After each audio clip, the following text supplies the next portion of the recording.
Hello, everyone, and welcome to the PR Connections Radio Show at prconnectionsradio.com, the voice of new media. My name is Guy Dawson, and I am the managing member of Classic Communications, a full-service public relations and marketing company. And I am here with Rocco Celli. He is the host of the Sports Angle, a popular new sports radio show that is broadcasting here in Las Vegas, as well as in Houston, Texas, on the broadcast station for the Astros and the Rockets. And I have been making some guest appearances on his radio show recently, and I'm just so impressed with Rocco's enthusiasm for the broadcasting industry, his knowledge of sports, and I just wanted to take about an hour to sit down and talk with him about all things related to broadcasting and sports. And welcome to the PR Connections show, Rocco. Thank you. It's good to be here. So what got you into broadcasting? It was really a passion that I've had since I was a kid, but it wasn't until I was around 15 that I started, I did a little podcast of my own. It was just my initials because I couldn't think of anything more than that. So it was just, it was just that. And then also I decided to go into my media field in high school as part of the journalism club. I did the newspaper. I did like all these like little PSAs for the news. So yeah, I really always wanted to be in radio, but I didn't start taking it seriously until I was around 15 years old. What is it that so attracted you to radio?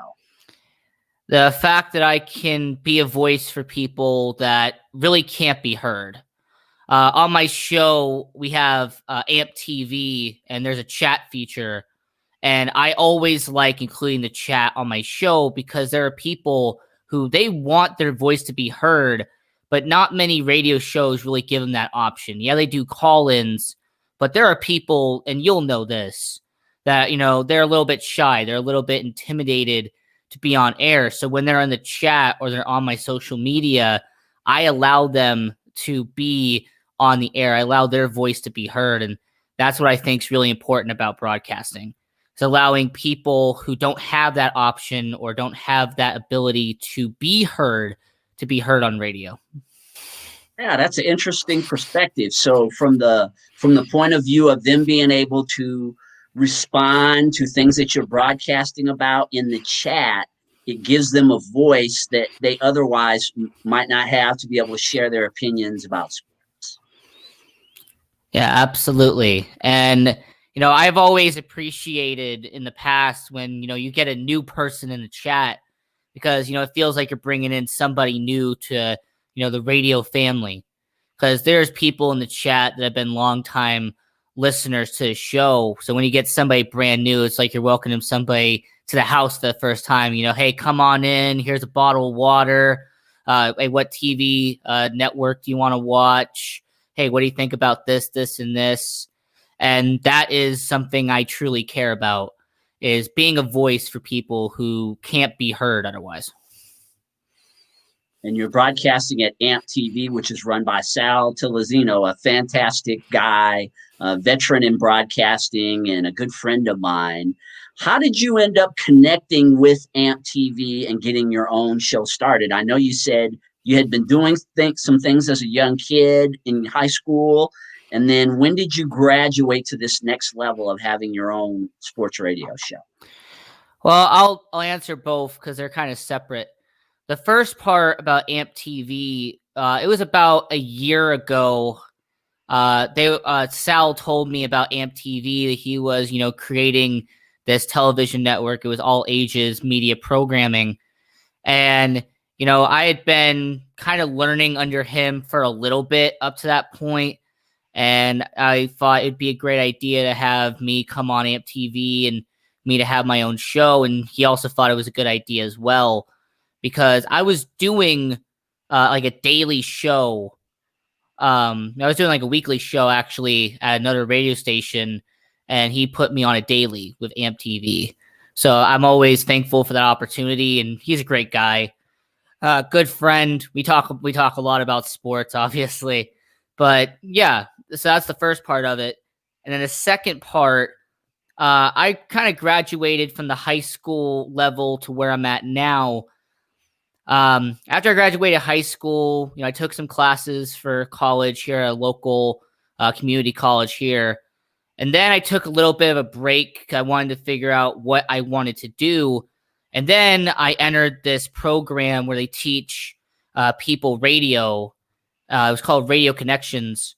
And I did that for a year. And then I had them graduate me from that program. I was an intern for a little bit at a radio station. And then I finally got the opportunity to work alongside Sal. So if it wasn't for that small break in between the community college and the Radio Connections program, I probably wouldn't be where I'm at now. That's what really helped me get there. So you have had quite a bit of training, as you mentioned. And how do you feel that the training that you had has been helping you now that you're off on your own and doing your own broadcast? Well, the training aspect of it, when it came to the schooling side of it, what helped me was, learning how to do the editing process of it. If you're going to be doing a commercial, you had to learn that side. If you're going to be on air, you have to learn certain, tempo. You have to learn how to transition and how to go up and down in terms of inflection with your voice. And not many people are going to teach you that. Not a lot of people are going to spend the time and are going to put the effort in to help someone learn what their inflection is. They're not going to really help you learn how, right, your intro, it needs to be this, your outro needs to be this. So, I kind of always respected the fact that, they did like 20 lessons in the program that I was in, and each of those lessons made you better as a result. And I've always thought that was a good thing. And sports, you chose the sports angle as your show. So I would imagine you are an avid sports fan. Have you always been into sports? Oh, I have always been a massive fan of sports. Since I was like 4 years old, I don't think I've ever said this story on air, but I actually learned like my shapes and I learned my colors and I learned my numbers from racing because I've actually grown up at the racetrack, thanks to my family. They've had long ties to the racing world, and I'm still a huge fan of it. And I go down to the racetrack and I learn a lot. I talk to people. It's great. It's kind of like my second home. But yeah, when I was like 4 years old, I really got into auto racing. I got into hockey, when I was a kid as well. So those are the two real passions that I have, is racing and hockey. And, I talk about the other sports because I know that's what a lot of people care about. But those are the main two that I've had a passion for since I was 4 years old, since I was a kid. And how do you keep yourself up to speed enough in these other sports? As I mentioned, I've been dropping by and doing some guest appearances on Rocco's show recently. And you're right. We all have sports that we prefer. For me, it's the NBA and the NFL and the NCAA college basketball are my main three sports.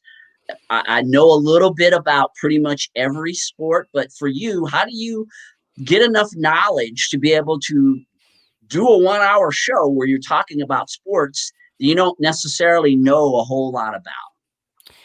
Well, it starts with the research. Normally, I set up my show the night before. So the night before, I'm setting up my script. I'm setting up my transitions. I've got my intros. I've got my outros. And when I'm going through what I'm going to want to do, if the first segment, for example, is football, which is a sport that I casually watch, I will then go to the Associated Press. I'll go to the Athletic. I'll go to sites that I trust, and I'll see if there's any information that they have on that topic that is really informational, that could be useful to creating my angle. I also like to use reference pages because I have like statistic pages and they have all these graphs and everything like that. And that also helps you understand the digging deeper side of it. Because from an analysis standpoint, they show you things that the eye test won't be able to show you.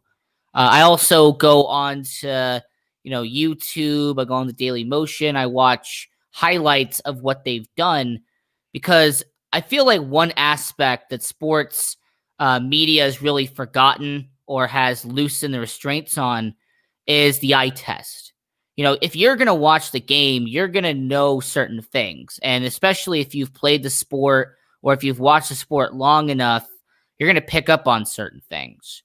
So I use a lot of that for my research, but mainly it's just me digging deep, going to my trusted websites, like I said, the Associated Press and the Athletic, and finding information that will be the foundation for my argument and my angle.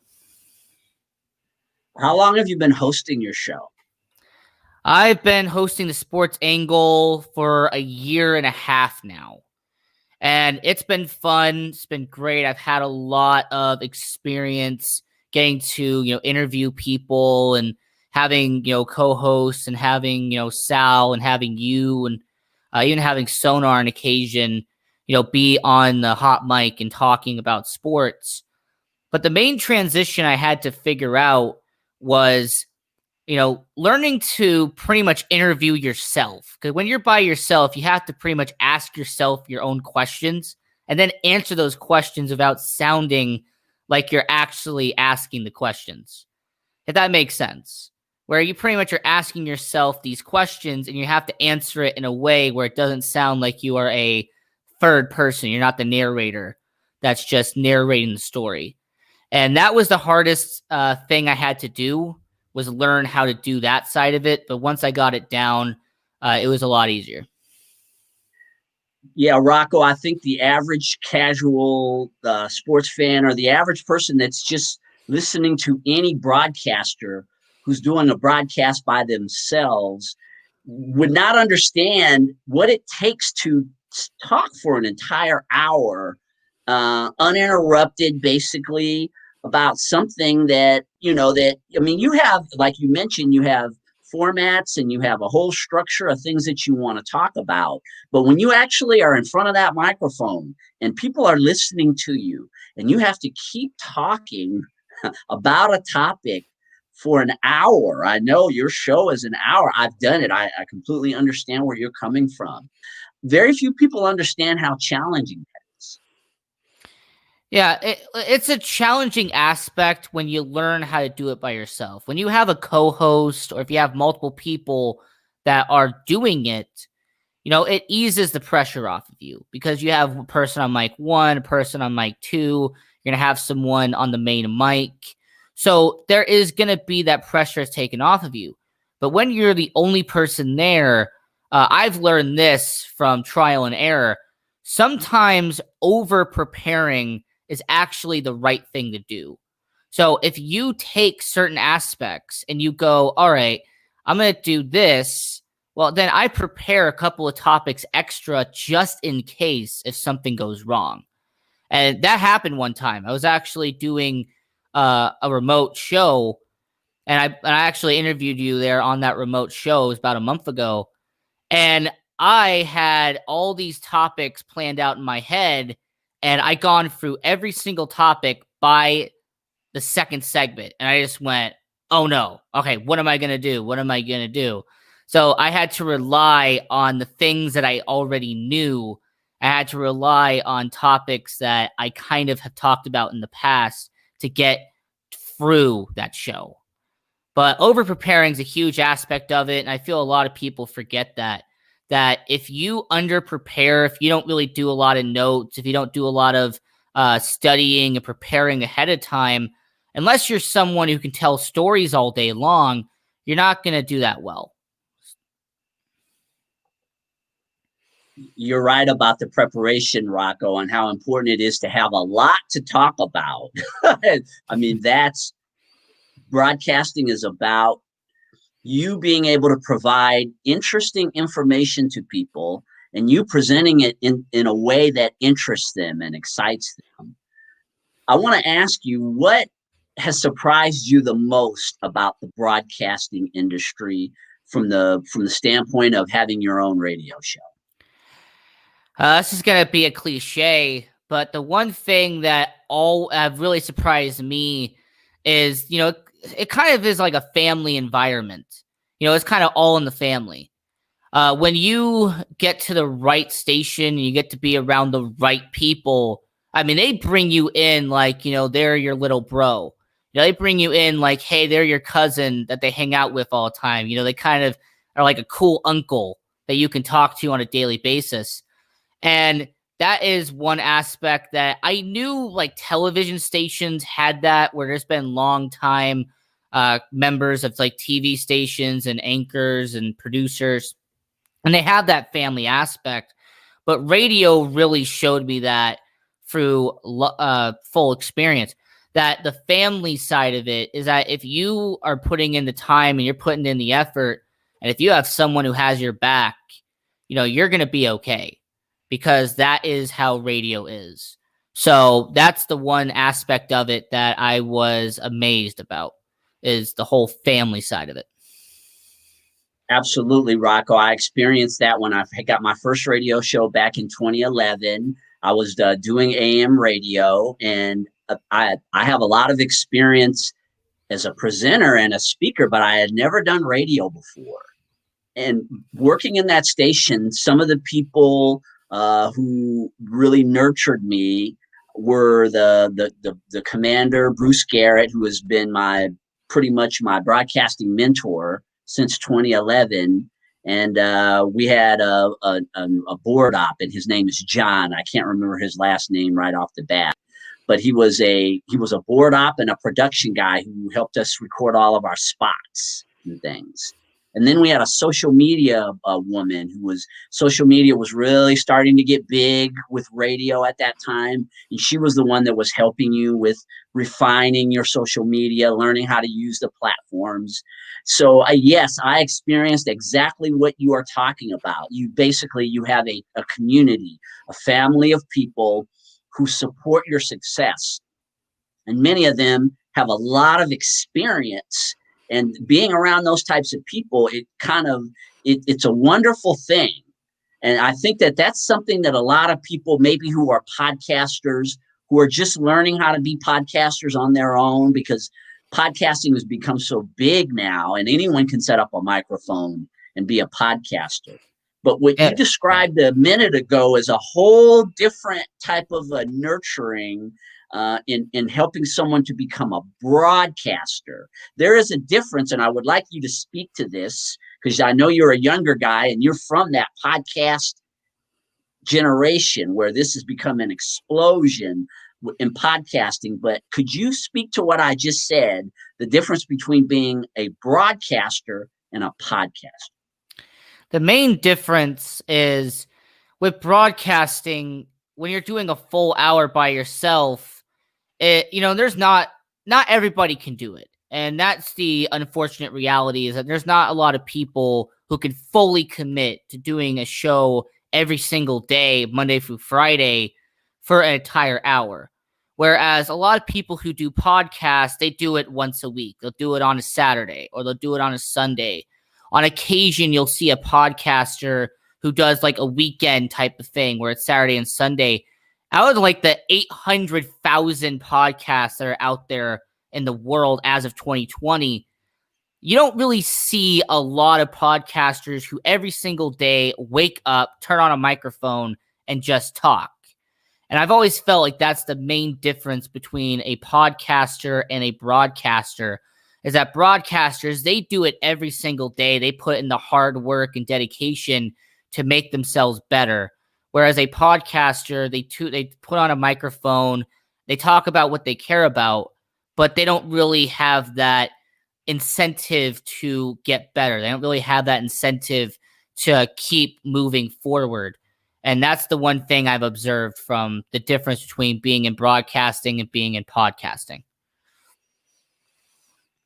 And now, Rocco, you've been doing this for a year and a half, which, as you mentioned, to do a radio show by yourself primarily 5 days a week for a year and a half is not nearly as easy as it may seem to be to a person who has not had an experience like that.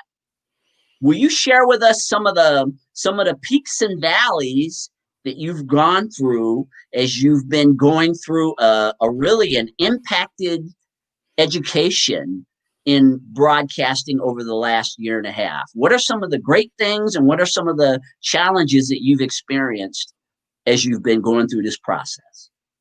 Well, among the great things I've been able to do is, I've been to red carpet events. I've been able to go to Hall of Fame ceremonies. I've been allowed to go to the racetrack, go to the media center, interview drivers, get to do stuff like that. So that'd be among the peak. That would be among the best things I have done, is getting the opportunity to do that. Now, the negative side of it is that there has been some times where you've had a malfunction, or you've had an internet problem, or you've had the power go out, or you've had something bad happen that was completely out of your control. I'll give you a perfect example.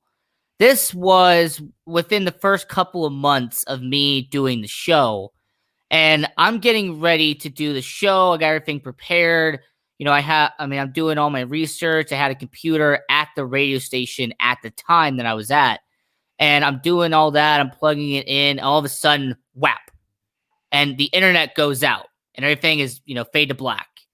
And I have 5 minutes before the show starts, and I just sat there and went, "Uh-oh." So you see me just freaking out, and I'm running up and down the studio, and I'm trying to grab things, and I'm writing things down like very frantically.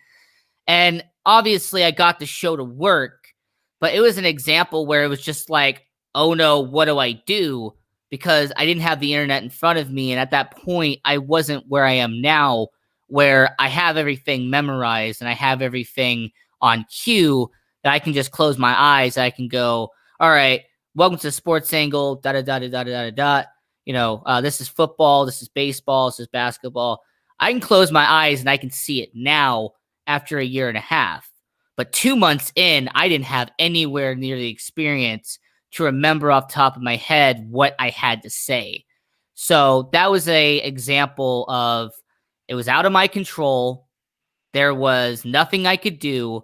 I just had to turn on the microphone and just not make that many mistakes.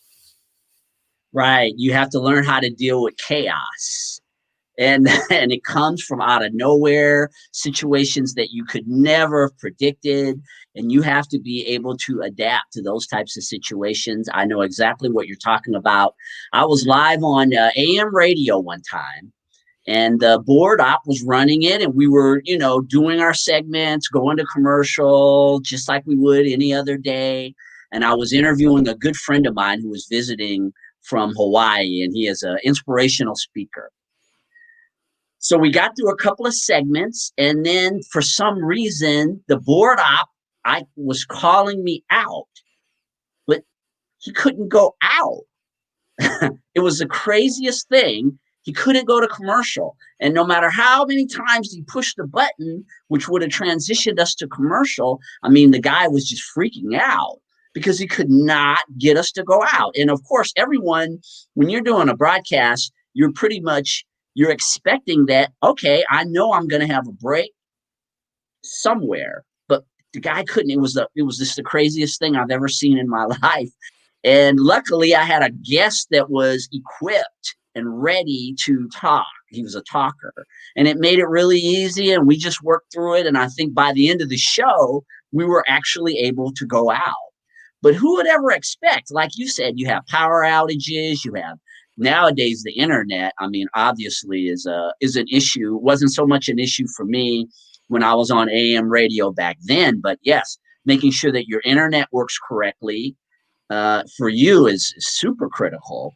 And so, yes, it's learning how to adapt to chaos, I think is something that you absolutely must learn as a broadcaster. Yeah, definitely. And there was another example. You talked about power outages. This is one of the rare times that I actually had to do a pre-recorded show. And once again, completely out of my control, there was someone working on the electrical circuits in our neighborhood.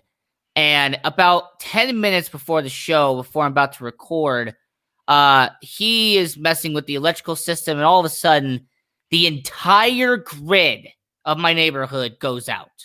Nobody has power, nothing. So I had to like very quickly call my producer and say, "Hey, my power is out right now." And they're like, "When are you going to get it back?" And they're like, "In a couple of hours." So unfortunately, that was one of the only 2 times of my recollection that I had to actually air a previous show from the past. But yet again, it's out of your control. It's a chaos. There's nothing I could do about that. Said just wait for the power to come back on and then listen back to the show that I did previously to see if there's anything I could work on and I can improve overall. Who are some interesting people that you've had the opportunity to interview? Oh, wow, that's actually a good question. I will say Adrienne Goodson. She WNBA AllStar. And I like the fact that, there wasn't really any of this politically correct, conversation. When it came to WNBA, she kept it straight to the point. And she said what was on her mind about the whole WNBA, the exposure, and, the lack of certain things that would happen with the WNBA. I mean, when you compare them to the NBA, you're comparing apples to oranges. So I did respect the fact that she just kept it real and she said what was on her mind. Anthony Davis, 5-time national champion at USC, really good running back in the day. And I got to interview him early on in my broadcasting. And, there was a side of it where it was just like, I was kind of nervous because it was like a first month of me broadcasting. So I wasn't really used to having people being brought on yet. And I just remember just visibly having that confused look on my face where it was just like, all right, I keep going. All right, I keep going. All right, great. I'm going to keep on going. So I just remember that based off the fact that I made it through the interview, despite the fact that on the inside I was screaming on the inside, like, man, how do I get out of this? Or how do I, make sure that this goes correctly? And then the last one that I can think of, I went to Barry's Boxing. They were having a boxing session. They were going to have all these fighters there. And I remember, getting to interview all of these like great fighters and getting to interview like people that were going to contend for the belts. And it was a great experience, getting to interview people and kind of understanding how interviews work. Because if you've ever been to an event like that, you kind of have to like nudge your way in. Because if you don't nudge your way in, or if you don't find a spot somewhere, it's going to be taken pretty quickly. And that was one thing that I learned from that experience, is that you have to find a spot in that area. And as they're going by, and as they have their PR guy going by every single person, you have to be prepared for when they get to you. Otherwise, the boxer's just going to walk right past you and go to somebody else. So those are really the main experiences in terms of guests that I can remember. And what you're describing, Rocco, is the experience of being a broadcast journalist, because that's what we really are. We are journalists sharing stories about sports with the world, which requires you to understand the rules of being a broadcast journalist and the way that things work so that you can get good interviews that are interesting to people. Yeah, that's also the one side of it that, in my opinion, I feel like sports media has started to forget about, is that broadcast journalism is a huge part of it. And the whole journalism side of it is kind of being forgotten. Like if you watch a lot of TV or if you listen to a lot of radio, there are all these guys who they don't really care about the questions. They care about what makes me look good. What will make me look like the best thing ever? Let me cause an argument and let me shout at the top of my lungs to make me sound like I'm the more superior host or the more superior talk show guy. And the journalism side of it, that's not it at all. Like for anyone who actually has studied broadcast journalism, you will know that the goal of it isn't to make a name for yourself. The goal isn't to have all these arguments and all these debates and all these conversations back and forth that makes you look like, oh yeah, I'm the man. No, broadcast journalism is telling a story. It could be a player profile, it could be a spotlight on a team or a spotlight on a city. But that's the whole point of journalism, is that you're supposed to tell a story. It's not supposed to be primarily about yourself. And I feel like sports media has forgotten that. And that's one thing I'm always ashamed about, is that you see people on, ESPN, you see them on Fox, and, they just talk about themselves constantly. And that's not the way it should be. Yeah, what you're describing, Rocco, is the sports sensationalism that has developed through the years, and it's become so theatrical in a lot of ways. I mean, I'm old enough to remember when ESPN started, and that was the only entire sports journalism platform that existed when cable was just getting started. This is in the early 80s. And I remember what ESPN was like back then. And even to this day, ESPN has stayed closer to the journalism side, I think. But yes, more and more, even on ESPN, you're seeing the promotion of these superstar journalists. So the superstar journalist becomes more important than the story that he or she is telling. And you've got whole networks that are basically just been created now, where the journalists themselves are the stars, not so much the athletes or the stories that they're telling, which is what they're supposed to be doing, is covering the stories, where it becomes the journalist is the star rather than the athlete being the star. Right. If you go on YouTube, the thumbnail and the title shouldn't be the journalist. The thumbnail and the title should be the athlete himself. It should be the team. And I've had a real problem with that over the last 5 years. Is that if you go on ESPN's YouTube page, if you go on ESPN's Fox, if you go on NBC, CBS, there's a lot of TV hosts and there's a lot of radio hosts. Well, they'll be the first word you see on the title. And that's not the way it should be. I shouldn't have to see in quotations a certain quote from a broadcaster.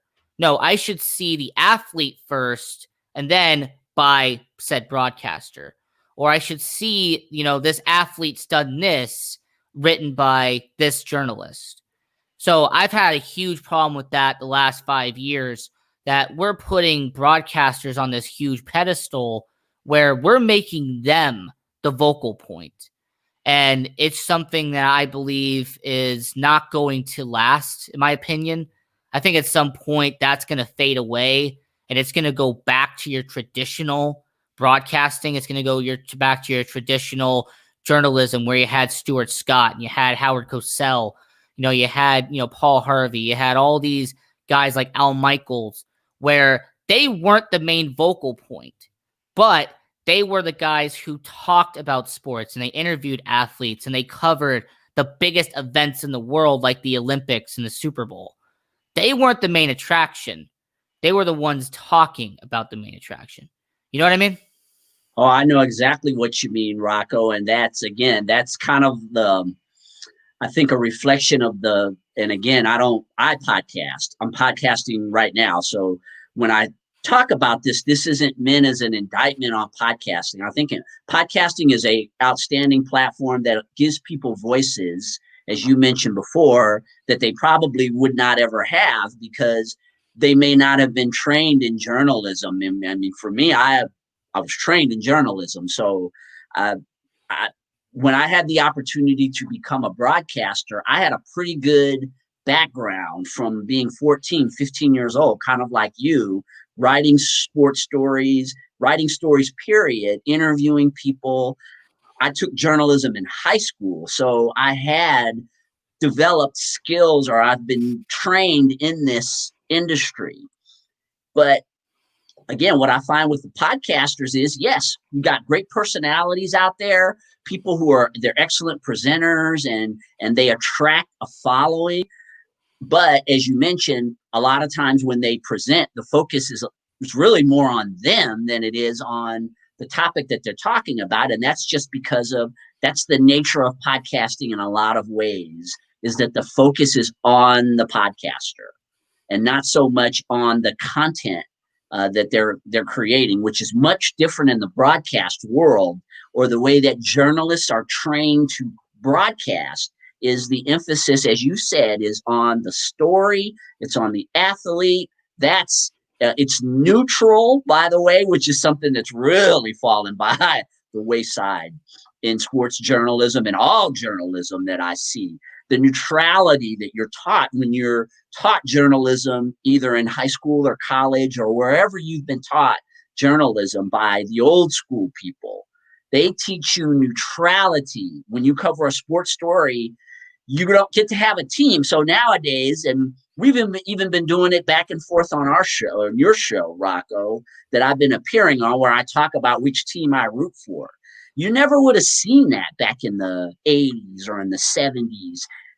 Journalists weren't allowed to tell you what team they rooted for, the way that you see that on sports shows now, where journalists have their own teams, or these, they root for certain teams and they're not neutral. That just did not exist in classic journalism. You just talked about the story, and you weren't allowed to have a blatant preference for a team or an athlete.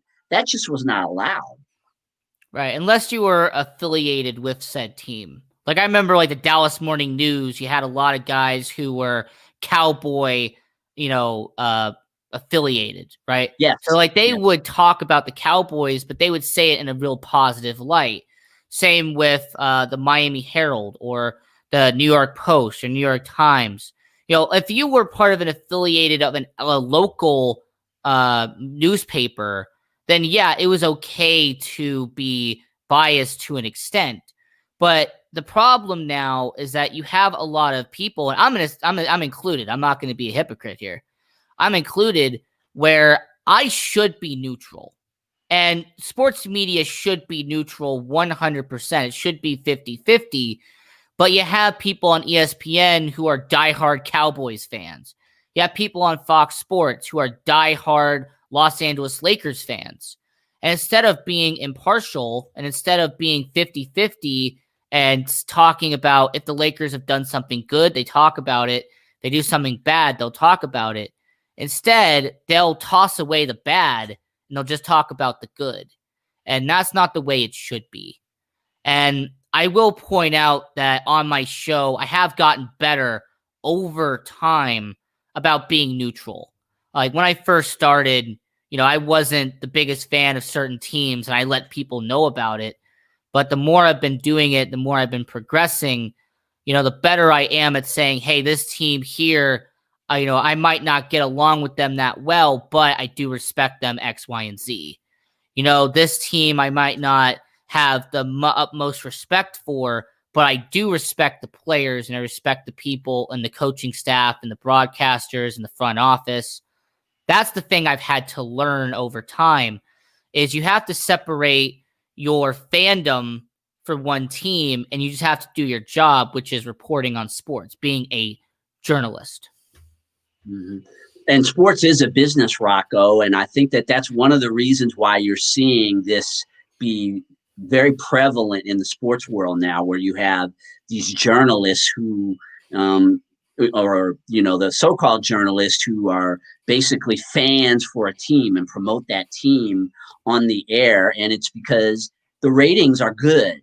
I mean, this sensationalism, the reason why it's allowed to happen is that we live in a sensationalist society now that thrives in that type of thing. And that's one of the reasons why I think you're seeing this on so many levels in the sports world, the biases and the team and the people that are literally becoming super fans on the air. And they're allowed to do that because the ratings, because it's making people money. That's one of the reasons why it's happening. Well, it's also sponsors as well. There's one side of broadcasting that not many people know about. It's a kind of a hidden truth, is that if you're on one of the big four, we all know who the big four are. It's NBC, Fox, CBS, and ESPN. they have a lot of writers, and they have a lot of people who are writing content for the big shows. For those, primetime shows that you see doing 2 hours every single day, they have writers. And what are those writers doing?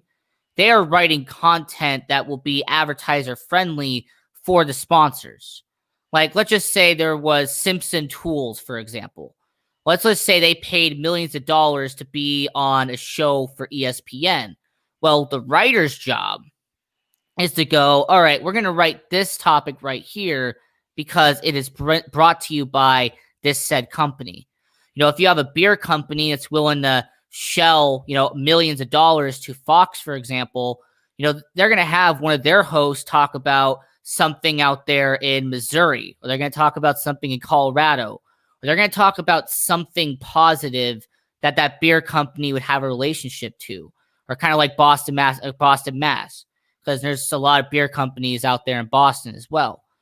So it's just something I've observed, and it's kind of a hidden truth. It's kind of a dark secret about a lot of, mainstream broadcasting, is that a lot of broadcasters don't write the content themselves. They have a bunch of writers, and those writers write the content that the advertisers will want to see. And if an advertiser, for example, loves the Dallas Cowboys because in the Texas area, and you have said broadcaster who's a Cowboys fan, no doubt about it, they're going to give that script to that guy and just let him take it.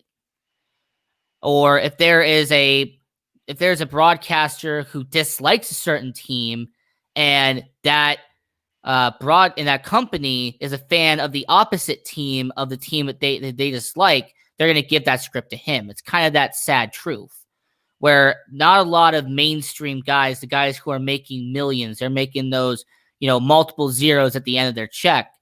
They don't write a lot of their scripts. And I feel like a lot of them need to go back to that.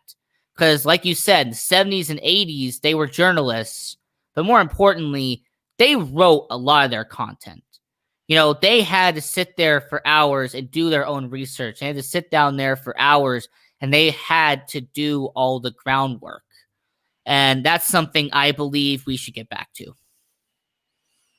Yeah, the business of sports broadcasting, it's become such a billion-dollar industry. Over the course of my life, it's just been phenomenal to see the increase in revenue that the sports broadcasting industry generates in this country, and it definitely influences the way that stories are told. But what's exciting to you now out in the sports world that's going on?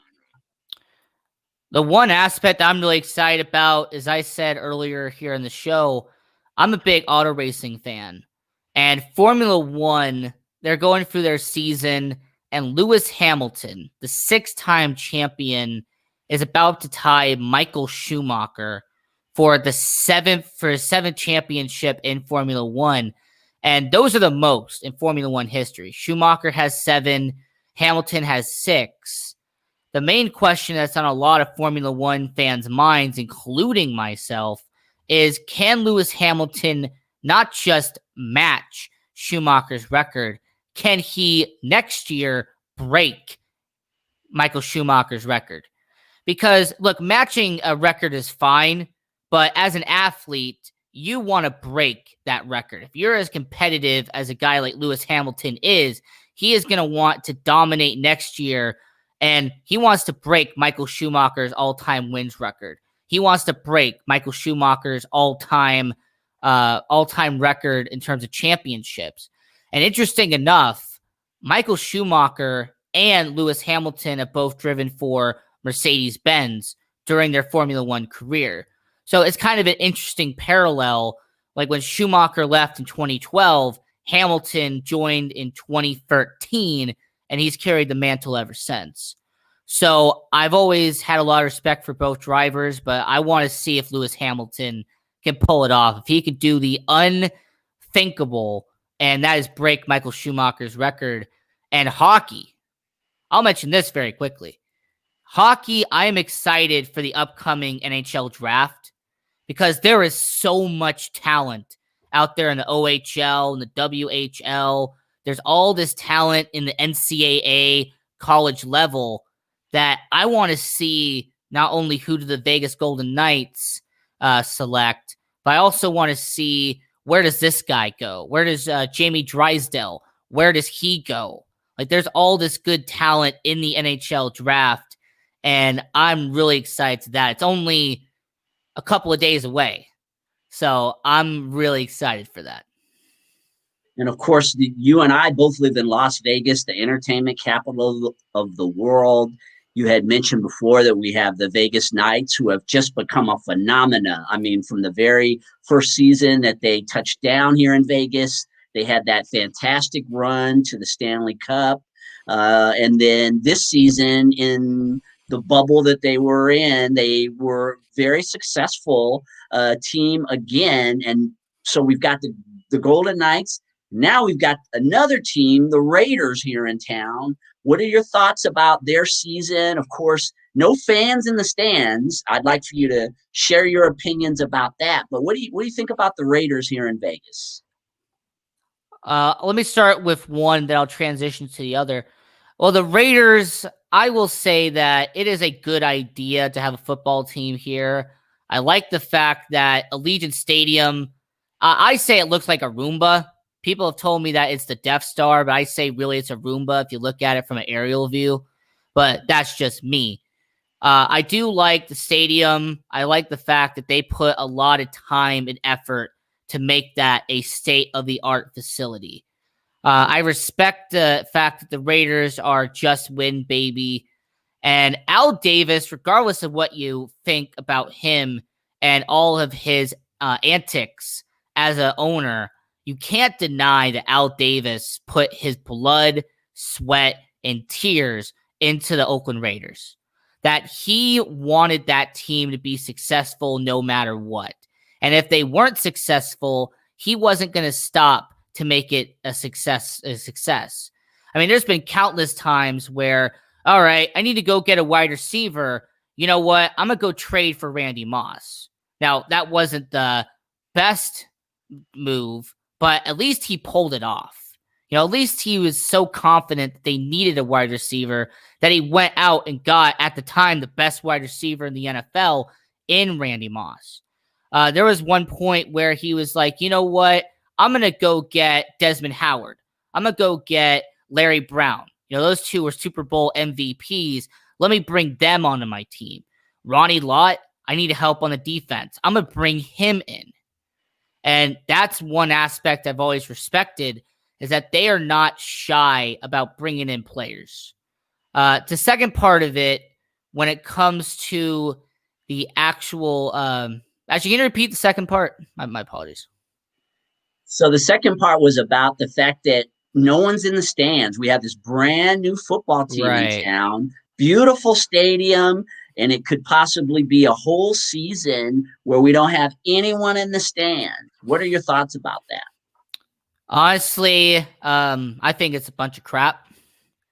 I say that it's really unfortunate that we have this brand new state-of-the-art stadium and nobody's going to be there. I mean, they've had the torch lit for the first game. Nobody was there. And it was kind of sad because, when that torch would be lit, the fans would be on their feet. They'd be excited. They would be standing up, cheering, and applauding.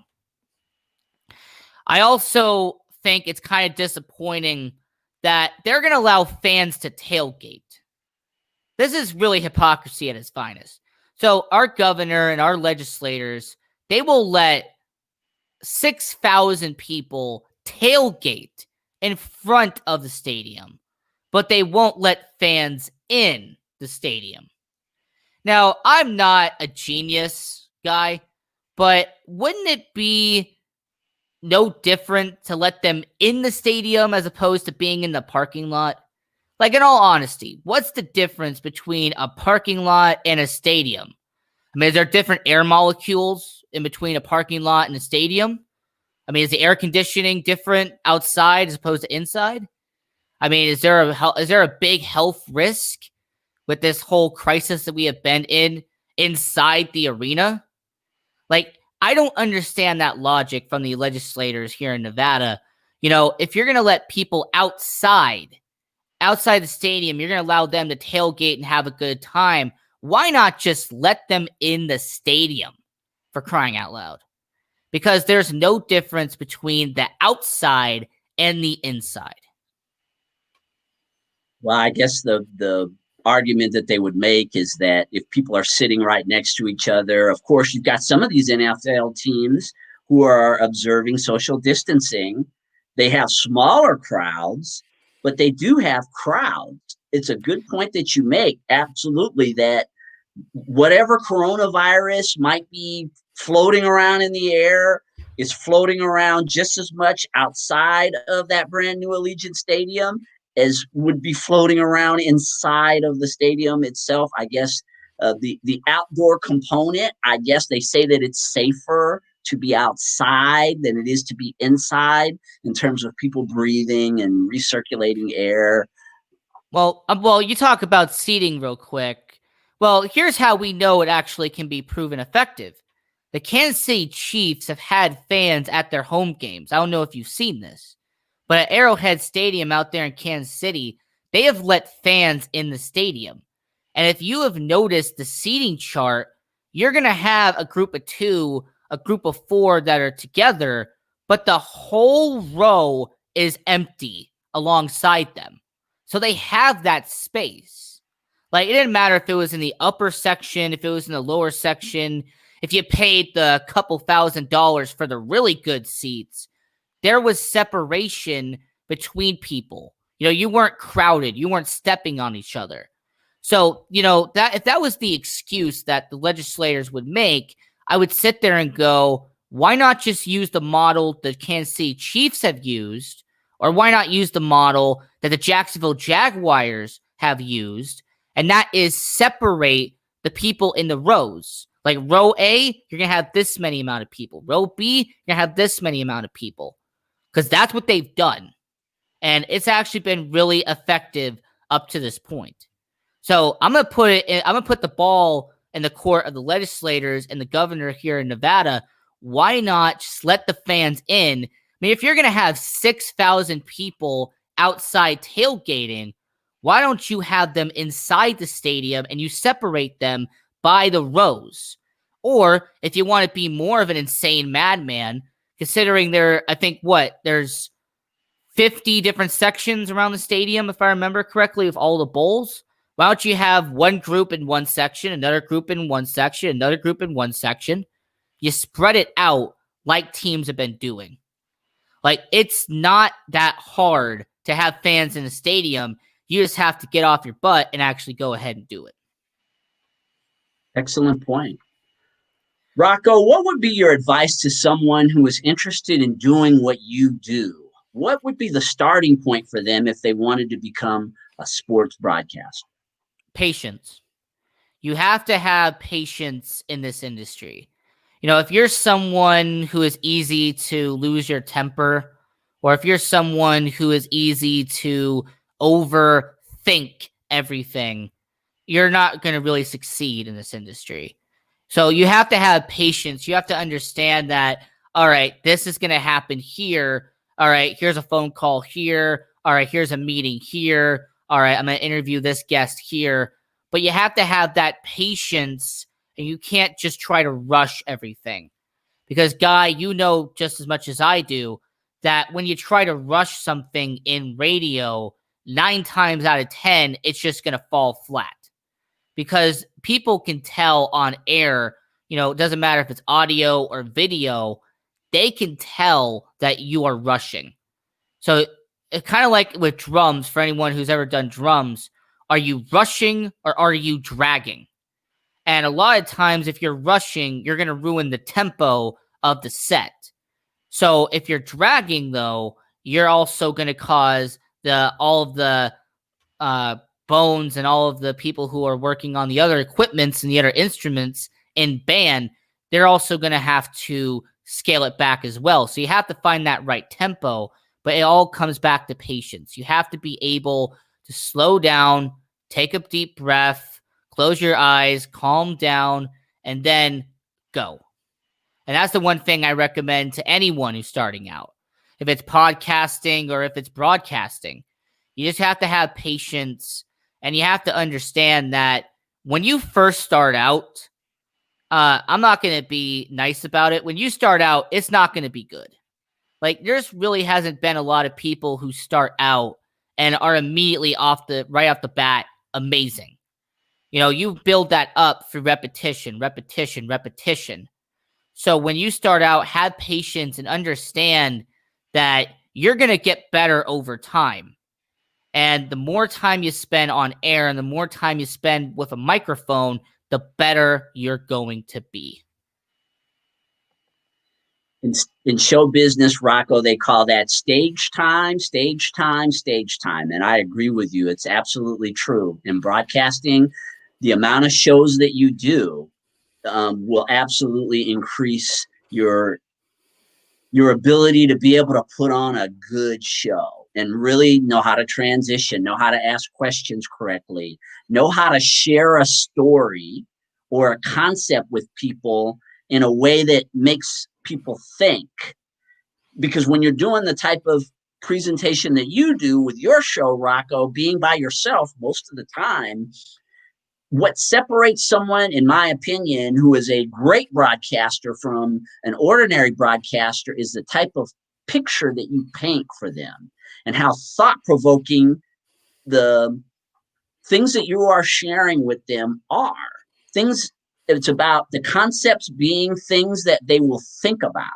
That's what makes you memorable with them. That's what makes them want to come back and listen to you again, because you made them think about things in a way that is different than they may have thought about it in the past. And the patience, I agree with you, is a big contributor to your success in podcasting or anywhere else in life for that matter. But Rocco, thanks so much for stopping by the PR Connections radio show today. Will you give a shout out to everyone and let them know how they can listen to you? And I would love to have you come back and do some shows in the future and talk more about sports and the things that you're doing. Well, absolutely. You can have me on anytime. I'm your host, Rocco. I'm on Monday through Friday on the Sports Angle on Magic 97.9 FM in Las Vegas, the entertainment capital of the world, as well as CBS Sports, KSIX out there in Southern Texas.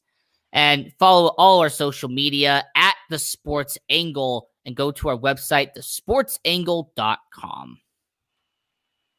And thank all of you for tuning into the PR Connections radio show at prconnectionsradio.com, the voice of new media. Stay tuned for the upcoming shows, the Voices of Humanity, the Art of Giving, and so much more here at the Voice of New Media.